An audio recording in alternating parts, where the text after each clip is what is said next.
Welcome to Dave's Faves, the series where I talk about games that I absolutely adore, despite their lack of whoopers. And today we're going back to a time when feudalism was rife and kings and emperors reigned, when God's will was followed, and when incest was not only the norm, but kind of encouraged. Look, I've said it before and I'll say it again, if Paradox didn't make such good games, I would hate them. But regardless of how much I can dislike their DLC policies, they make some of my favourite games. And the game we're going to be looking at today is the crusade-calling, kinslaying, kingdom-claiming masterpiece that is, Crusader Kings II. Crusader Kings II is a medieval grand strategy game set between the years of 1066, or 769 if you've got the DLC, to 1453, where the player controls their family dynasty and is tasked with expanding their dynasty's power and influence through war, politics, marriage, and a little bit of good old-fashioned murder. The game has historical start dates and includes some of history's most notable figures, such as I was King of England man, I am the new King of England man, and I was almost King of England man, and allows you to take history on a new course from there, starting as an independent ruler or perhaps a vassal of a larger nation.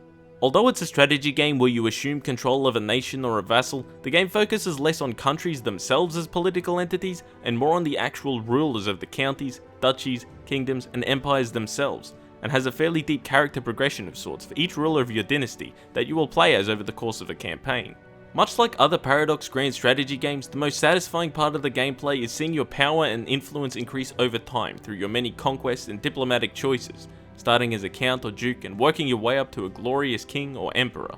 Crusader Kings II is a game with so much replayability and depth, and if you're able to stomach the price of all the DLC, it is an absolute must-have in the library of any strategy enthusiast.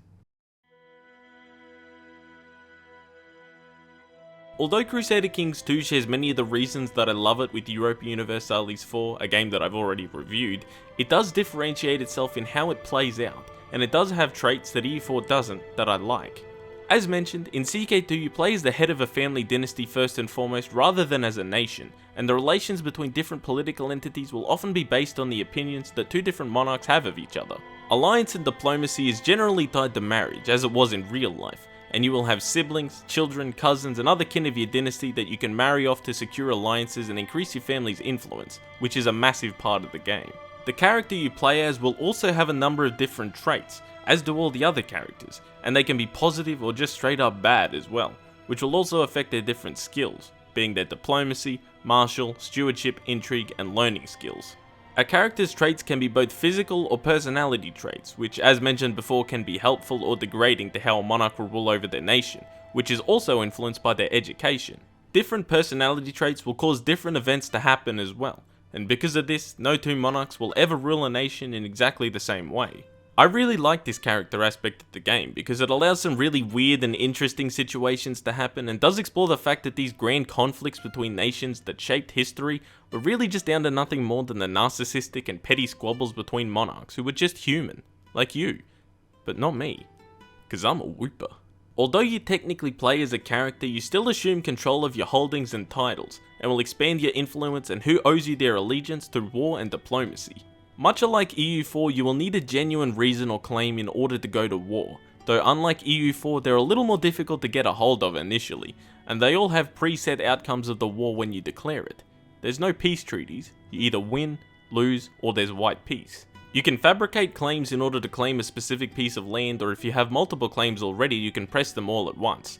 Alternatively, you can declare de jure wars if another nation owns land that is by right part of your duchy, kingdom, or empire. If you control enough of the land in a duchy, kingdom, or empire, you are able to create that title, and you can hold multiples of each. Whatever your primary title is set to be is what determines what your specific nation is called, which is also different depending on your culture. You will also not hold all of your landed titles directly. Much of your land will be held by your vassals, who are monarchs of a lower rank than you that will swear fealty, though can start factions and even declare independence if they don't like you, which they often don't. Vassalage and management of all of these separate political entities within your own nation is where this game starts to really complicate itself, alongside all of the possible diplomatic relations and claims that can be spread out across the world because of marriage and family ties. There's a lot to this game, certainly so much so that it'd be foolish of me to try and explain it all in this review. The learning curve isn't very inviting and doesn't help that there isn't really a helpful tutorial, so it can be a little bit tricky to get into this game. I'd be inclined to say it's a little more difficult to wrap your head around than EU4, but not quite as much as Victoria 2. That being said, once you do understand how this game plays out and start to make those important diplomatic plays, the game really shows you just how much fun it can be. It's best to play a couple of games on the British Isles before you try anything too complex, because Ireland is basically just the tutorial island from RuneScape. Once you really get your head around the basics, there's plenty more for you to be managing, such as the crown laws in your titles, your succession laws, your council, your technology, your children, your plots, the societies you can join, and so forth. And the game is constantly keeping you on your toes with things to be watching out for. It also has many other mechanics that can change the course of a game, such as crusades and jihads, epidemics and diseases, Viking and pagan raiders, as well as other historical conquerors such as the Mongols and Turks, or if you so dare, a non-historical invasion of the Aztecs with the Sunset Invasion DLC enabled. It's just ridiculous what can happen in this game. Rarely do any two games of CK2 play out the same. You never know which dynasty, which culture, which religion is going to end up on top. You can really do some strange or non-historical conquests, such as Irish Jerusalem. The amount of replayability this game has to offer is insane, as there's just so many different things that can happen and so many different paths that you can go down. The replayability aspect has recently been built on further due to the option of generating shattered and random worlds in the newest expansion for the game, Holy Fury, which can overhaul completely the different political entities, religions, and cultures of the map and allow for a completely new experience. As with other Paradox games, there's no specific winner or goal you must secure, and although you do get a score and try to beat the other scores of the other historical dynasties, you're not told what to do or how to do it. You're given the freedom to play how you want to play. The different events that play out with the different characters you'll play as over the course of the game, coupled with the insane amount of different parts for each and every campaign to go down, ensure that Crusader Kings II is a game that will always leave me wanting more. As mentioned earlier, and also in my Europa Universalis 4 review, I'd not like Paradox were it not for the fact that their grand strategy games were so damn good. There are fairly regular updates for Crusader Kings II, as there are for many of their other grand strategy titles, and they are almost always accompanied by a DLC expansion pack, and unfortunately for my wallet, they're not always the most cost-effective purchase to make. I wouldn't say that not having CK2's expansion necessarily breaks the game, as is the case with some of EU4's DLC, but it certainly locks off many regions of the map from even being playable. You can't play as certain religions and government types unless you have the corresponding DLC for them.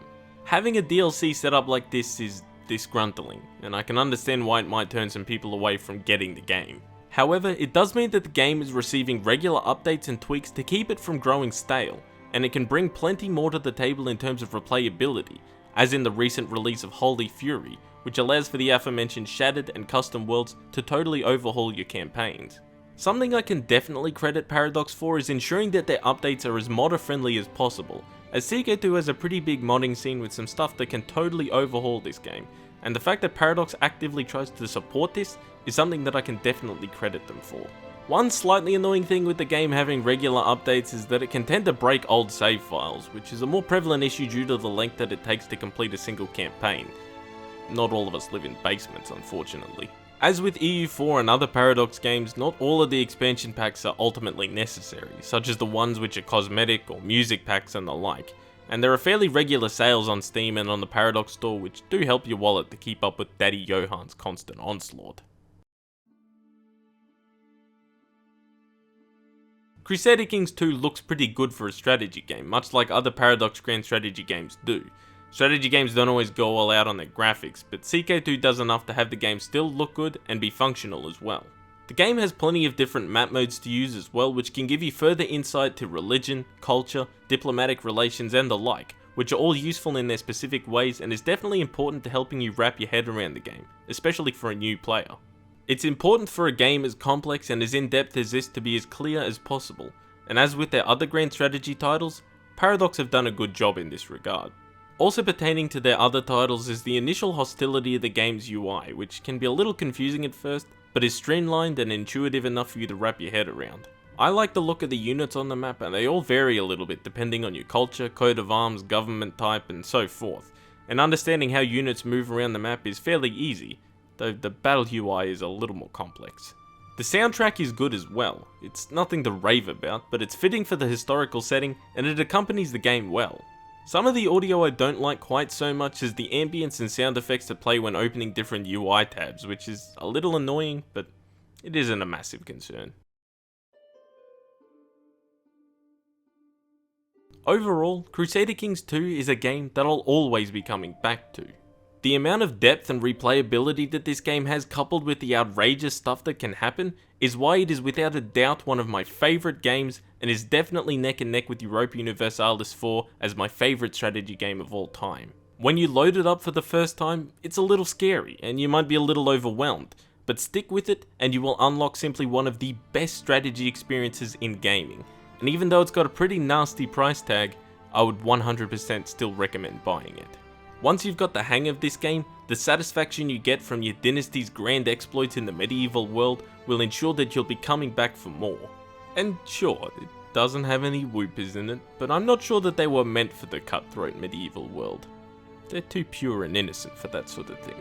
It's a game you'll invest a fair bit of time into, as each campaign does take a while to complete, but if you're looking for a great strategy game to sink your teeth into, Crusader Kings II is the perfect game to lose yourself in. So thanks for watching this episode of Dave's Faves. Hope you enjoyed this review as much as I enjoyed making it for you. It's becoming a bit of a meme at this point, but unsurprisingly, this video is late again. It was for 10,000 subscribers and we've smashed past that point, which I cannot thank you enough for. To everyone who has subscribed over the past month or so, and those of you still subscribed, thank you so incredibly much for your support. And if you're watching this and you haven't subscribed yet, make sure you smash that button right now, because I'm going big. If we hit 50,000 subscribers, I'll give you the next installment of Dave's Faves.